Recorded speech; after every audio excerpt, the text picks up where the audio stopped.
નમસ્કાર, આપ જોઈ રહ્યા છો ન્યૂઝ 18 ગુજરાતી. આપણું ગુજરાત સાથે હું છું સિદ્ધાર્થ ધોળકિયા. મહત્વના સમાચારથી કરીએ શરૂઆત. ફોર્મ ભરવાના અંતિમ દિવસે વડોદરા કોંગ્રેસના ઉમેદવાર ગુમ થઈ જતા કોંગ્રેસ નેતાઓએ મચાવ્યો હોબાળો.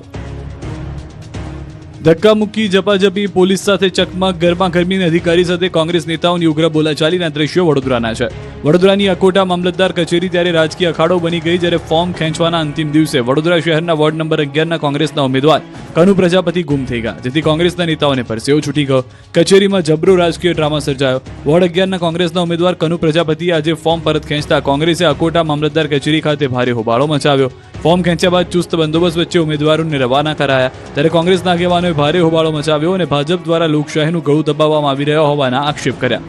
ઉમેદવાર કનુ પ્રજાપતિ ફોર્મ પાછું ખેંચીને રવાના થઈ રહ્યા હતા, ત્યારે કોંગ્રેસના કાર્યકરોનો રોષ ચરમસીમાએ પહોંચ્યો. તેઓએ કનુ પ્રજાપતિ વિરુદ્ધ પણ નારેબાજી કરી, તો કનુ પ્રજાપતિને લઈને જે વ્યક્તિ આવ્યા હતા તે પોતાની કાર મારફતે ભાગી રહ્યા હતા. તેઓની કારના કાચ પણ તોડવામાં આવ્યા. કચેરીની અંદર પણ કોંગ્રેસના નેતાઓ અને પોલીસ વચ્ચે ચકમક થઈ ગઈ. અધિકારીઓને પણ ઘેરી લીધા. આ તકે વડોદરા શહેર કોંગ્રેસના પ્રમુખ ઋત્વિજ જોશીના આરોપ લગાવ્યા છે કે કોંગ્રેસના 10 ઉમેદવારોને તોડવાનો પ્રયાસ થયો. આ તરફ વડોદરાની કલેક્ટર કચેરી રાજકીય અખાડો બની ગઈ. કોંગ્રેસના ઉમેદવાર ફોર્મ પરત ખેંચવા આવતા લિફ્ટમાં ફસાઈ ગયા. ગુજરાતમાં યોજાઈ રહેલી સ્થાનિક સ્વરાજની ચૂંટણીમાં ફોર્મ પરત ખેંચવાના છેલ્લા દિવસે વડોદરા કલેક્ટર કચેરીએ હાઈ વોલ્ટેજ ડ્રામા જોવા મળ્યો. વડોદરા કોંગ્રેસને ગણતરીની કલાકોમાં જ 2 ઝટકા લાગ્યા. પહેલા વોર્ડ નંબર 11ના કોંગ્રેસના ઉમેદવાર કનુભાઈ પ્રજાપતિએ ફોર્મ પરત ખેંચ્યું, જેની ગણતરીની કલાકો બાદ મહાનગરપાલિકાના વોર્ડ 2ના કોંગ્રેસના મહિલા ઉમેદવાર ભૂમિકા પ્રજાપતિએ ફોર્મ પરત ખેંચતા કચેરીમાં જબરી ખેંચાખેંચી થઈ. જ્યારે કોંગ્રેસના ઉમેદવાર કલેક્ટર કચેરીએ લિફ્ટમાં ઉપર જતા હતા, ત્યારે જ અચાનક લિફ્ટ ખોટવાઈ ગઈ, જેથી લિફ્ટમાં રહેલા નેતાઓને પરસેવો છૂટી ગયો. લિફ્ટમાંથી બચાવવા માટે તંત્ર દોડતું થઈ ગયું. 2 માળની વચ્ચોવચ્ચ લિફ્ટ ફસાતા થોડીક જગ્યામાંથી હાથ પકડી લોકોને બહાર કાઢવા પડ્યા. જે બાદ ભૂમિકા પ્રજાપતિ કલેક્ટર સમક્ષ ફોર્મ પરત ખેંચવા જતા કોંગ્રેસના કાર્યકર્તાઓએ ઘેરી લીધા. કોર્ડન કરીને કચેરીમાં લઈ જવા પડ્યા. આ દરમિયાન કોંગ્રેસના કાર્યકર્તાઓએ ભાજપ વિરોધી હોબાળો મચાવ્યો. પોલીસ સાથે ચકમક થઈ, જેથી પોલીસે ટીંગાટોળી કરી કાર્યકર્તાઓને નીચે ઉતાર્યા. જે દરમિયાન એક નેતાના કપડાં પણ ફાટી ગયા. આ દરમિયાન કોંગ્રેસના નેતાઓએ ધાક ધમકીથી ભાજપ કોંગ્રેસના ઉમેદવારોને ફોર્મ પરત ખેંચાવતી હોવાનો આક્ષેપ કર્યો. આજ વખતે ભાજપને ખબર પડી ગઈ છે કે અમને આ પ્રજા વડોદરા શહેરની જનતા જાગર આપવાની છે, એટલે એન કેન પ્રકારે અમારા કોંગ્રેસના ઉમેદવારોનું ફોર્મ પરત ખેંચવા માટે બધાને દબાણ આપી રહ્યા છે. આજે જુઓ કે અમારા વોર્ડ નંબર 11ના જે ઉમેદવારો છે એમનું બી ફોર્મ ખેંચ્યું, અને વોર્ડ નંબર 2ની જે લેડીઝ છે એનો પણ ફોર્મ ખેંચવા આવ્યા હતા. અમે સખત વિરોધ કરેલો છે. પ્રજાપતિ મહિલા છે, ભૂમિબેન પ્રજાપતિ, આ બધાનો આ લોકોએ એન કેન પ્રકારે પૈસા આપીને ધાક ધમકી આપીને આ લોકોનો દબાવ કરે છે. ફોર્મ ખેંચવા સુરતના વોર્ડ નંબર 1 કોંગ્રેસના ઉમેદવાર બોની પટેલે ઉમેદવારી પાછી ખેંચી. કોંગ્રેસ અને પોલીસ વચ્ચે થઈ ઝપાઝપી. ફોર્મ ખેંચવાના અંતિમ દિવસે સુરતની ચૂંટણી અધિકારીની કચેરી સમરાંગણમાં ફેરવાઈ ગઈ, કેમ કે કોંગ્રેસના ઉમેદવારોને ભાજપ તોડી રહી હોવાના આક્ષેપ સાથે કોંગ્રેસના ઉમેદવારો તો અજ્ઞાત સ્થળે મોકલી દેવાયા, પરંતુ ચૂંટણી અધિકારીની કચેરીમાં ભાજપ નેતાઓ અંદર પ્રવેશી કોંગ્રેસના ઉમેદવારના ફોર્મ રદ કરાવી રહ્યાના આક્ષેપ સાથે સુરત શહેર કોંગ્રેસ પ્રમુખ વિપુલ ઉદનાવાલા સહિતના કાર્યકર્તાઓ કચેરીએ પહોંચ્યા. ભાજપના કાર્યકર્તાઓને કચેરીમાંથી બહાર કાઢવા માંગ કરી. સાથે જ કોંગ્રેસના નેતાઓને ચૂંટણી અધિકારીની ઓફિસની અંદર પ્રવેશ આપવામાં ન આવતા મામલો બિચક્યો અને કચેરી બહાર કોંગ્રેસના કાર્યકર્તાઓએ ભારે હોબાળો મચાવ્યો. ચૂંટણી અધિકારીની કચેરી ખાતે ઘર્ષણ થયું. બાકાચીકી બોલી ગઈ. કોંગ્રેસ શહેર પ્રમુખ વિપુલ ઉદનાવાલાએ પોલીસ તંત્ર અને ભાજપ પર આકરા પ્રહાર કરતા સનસનીખેજ આક્ષેપ કર્યા. વોર્ડ નંબર 1ના કોંગ્રેસના ઉમેદવાર બોની પટેલને પોલીસ સ્ટાફ અને ભાજપના એજન્ટો જબરજસ્તીથી ઘરેથી ઉંચકી લાવ્યા છે, ધમકી આપી રહ્યા છે. ભારે હોબાળા વચ્ચે સુરતના વોર્ડ નંબર 1ના કોંગ્રેસના ઉમેદવાર બોની પટેલે ઉમેદવારી પાછી ખેંચી હતી. મેં મારી મરજીથી પાછળ પણ કારણ કઈ નથી. મારા ફેમિલી છેલ્લી ઘડી શા માટે એટલે મેં એમ જ કે સ્વયંસેવકો એટલે મારા જે કાર્યકર્તાઓ હતા તેની સાથે મગજમારી થઈ. શું મગજમારી થયેલી? એટલે કામ બાબતમાં. કયા કામ બાબત? કામ એટલે આપણું ઇલેક્શનના કામ.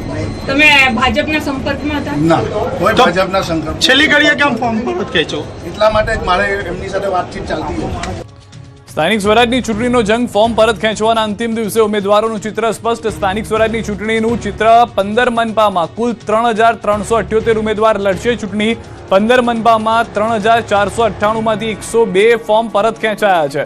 3,498માંથી 18 ઉમેદવાર બિનહરીફ થયા છે.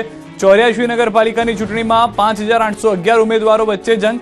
6,318 ઉમેદવારમાંથી 330 ઉમેદવારે ફોર્મ પરત ખેંચી લીધા છે.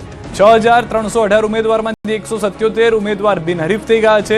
34 જિલ્લા પંચાયત ચૂંટણીમાં 3151 ઉમેદવારો વચ્ચે જંગ. 3365 ઉમેદવારમાંથી 214 ઉમેદવારે ફોર્મ પરત ખેંચ્યા છે.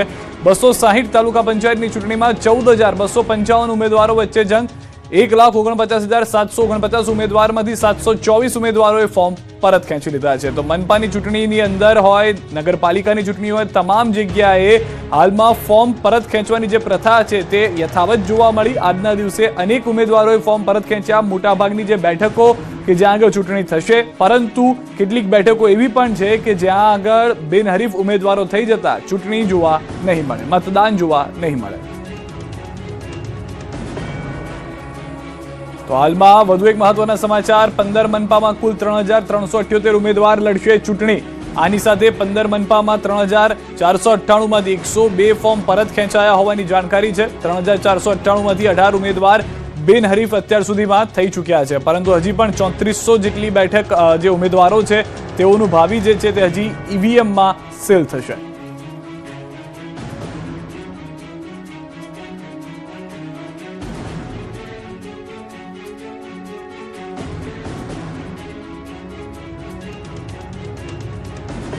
ગોંડલમાં ભાજપ કોંગ્રેસ વચ્ચે તૂતુ મેમે. કોંગ્રેસના ઉમેદવારોએ ફોર્મ પરત ખેંચતા મામલો ગરમાયો.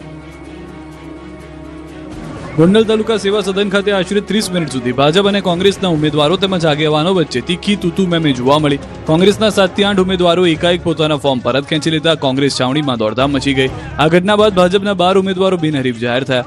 મામલો વધુ ઉગ્ર બનતા પોલીસ કાફલો તાત્કાલિક ઘટના સ્થળે દોડી આવ્યો અને બંને પક્ષના આગેવાનો વચ્ચે મધ્યસ્થી કરી મામલો થાળે પાડ્યો. કોંગ્રેસના આગેવાનો ડેપ્યુટી કલેક્ટરને રજૂઆત કરવા જતા ભાજપના નેતાઓ સાથે બબાલ થઈ. પોલીસની હાજરીમાં જ રકઝક થઈ ગઈ. ગોળી ધરબી દેવાનો ખુલ્લો પડકાર ફેંક્યો. બબાલ એટલી ઉગ્ર બની ગઈ કે મામલો ઝપાઝપી અને મારામારી સુધી પહોંચી ગયો, જેથી પોલીસે વચ્ચે પડી બંને જૂથને અલગ કર્યા. કોંગ્રેસે આક્ષેપ કર્યા કે ભાજપ ડરાવી ધમકાવીને ફોર્મ પરત ખેંચાવે છે. સૂત્રાપાડામાં ઉમેદવારી ફોર્મ ખેંચવા ભાજપ કોંગ્રેસ અને આપ વચ્ચે ઝપાઝપી થઈ. કચેરી રણ મેદાનમાં ફેરવાઈ ગઈ. ઝપાઝપી અને ખેંચતાણના દ્રશ્યો ગીર સોમનાથના સૂત્રાપાડાના છે, જ્યાં ફોર્મ ખેંચવાના અંતિમ દિવસે કચેરી રણ મેદાનમાં ફેરવાઈ ગઈ. સૂત્રાપાડામાં ઉમેદવારી ફોર્મ ખેંચવા મામલે રમખાણ થયું. ભાજપ કોંગ્રેસ અને આપ વચ્ચે ઝપાઝપી થઈ. ગોરખમઢી તાલુકા પંચાયત બેઠકને લઈને મામલો ગરમાયો. ઉમેદવાર ફોર્મ ખેંચવા જતા ઝપાઝપીના દ્રશ્યો સર્જાયા. આપ ઉમેદવાર દક્ષા બાંભણિયાના ફોર્મને લઈને વિવાદ થયો.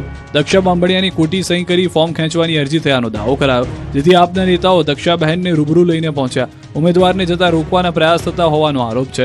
તો કોંગ્રેસના ઉમેદવાર વીરાભાઈ વંશ ભાજપ આગેવાનો સાથે ફોર્મ ખેંચવા પહોંચ્યા. સૂત્રાપાડા કોંગ્રેસ પ્રમુખ અને અન્ય કોંગ્રેસના નેતાઓ હાજર રહ્યા. ત્યારે જ વીરા વંશ પહોંચતા કચેરીની અંદર પ્રવેશવાને લઈને બાકાચીકી બોલી ગઈ. કોંગ્રેસ નેતાઓ અને ઉમેદવારોને જોઈ પરત ફરતા જોવા મળ્યા. ભાજપ નેતાઓએ તેને પકડી એક તરફ ખેંચી જતા ધક્કા મુક્કી થઈ હતી. ભરૂચ મનપાના વોર્ડ નંબર 4ના કોંગ્રેસ ઉમેદવાર મનીષ જાદવે ઉમેદવારી પરત ખેંચતા હોબાળો. ભરૂચ નગરપાલિકાની ચૂંટણીને લઈને રાજકીય તણાવ હવે ચરમસીમાએ પહોંચી ગયો છે. વોર્ડ નંબર 4ના કોંગ્રેસ ઉમેદવાર મનીષ જાદવે અચાનક પોતાનું ઉમેદવારી ફોર્મ પરત ખેંચતા વિવાદ વધુ ઉગ્ર બન્યો છે. મનીષ જાદવ દ્વારા ફોર્મ ખેંચતા જ કોંગ્રેસના કાર્યકરો અને નેતાઓમાં ભારે આક્રોશ ફાટી નીકળ્યો છે.